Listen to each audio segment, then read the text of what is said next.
հենց չի բժշկական այնպիսի ստուգում, որ այսպիսի ղեկավար չունենան, կիսահիվանդ մարդը ղեկավարում է երկիրը,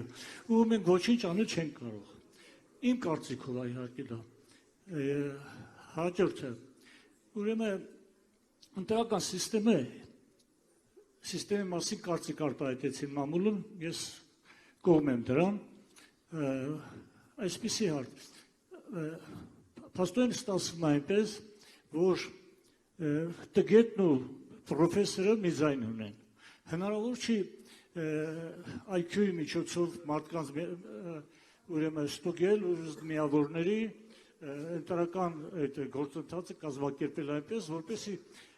տգետները փաստորեն ղեկավար ստացվում են նրանց տգետներն ընտրում են ղեկավարություն, կառավարություն, որը ամբողջ երկրի ճակատագիրն է որոշում։ Հասկացա, նայեք, առաջի հարցի վերաբերյալ լրիվ կողմ եմ, պատրաստ եմ այդ փսիխոն հանձնելու, չգիտեմ ուրիշների պատրաստակամությունը ինչպիսինն է, բայց լրիվ ընդունում եմ, որ սա իսկապես պրոբլեմ է, հետո կան մարդիկ, որոնք սահմանային է,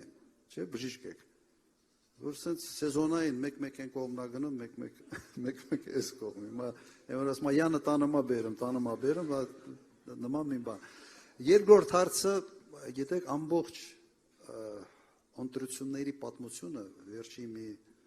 300 տարվա գնում էր դեպի սահմանափակ իրավունքի ընտրական, դեպի համընդհանուր իրավունք։ Այսպես է ձևավորվել։ Նույնիսկ ժամանակներ կային, երբ սեփականություն չունեցողը իրավունք չուներ քվեարկելու։ Հետո համարվում էր, որ որոշակի ինչ-որ կարգավիճակ պիտի ունենա, որ ինքը պատասխանատու ընտրություն անի եւ այլ, սա պատմությունը այսպես է զարգացել։ Ես ձեր մտահոգությունը հասկանում եմ, բայց սա լուծում չունի համընդհանուր իրավունքը, սա համընդհանուր իրավունք է եւ պատկանում է յուրաքանչյուր քաղաքացու։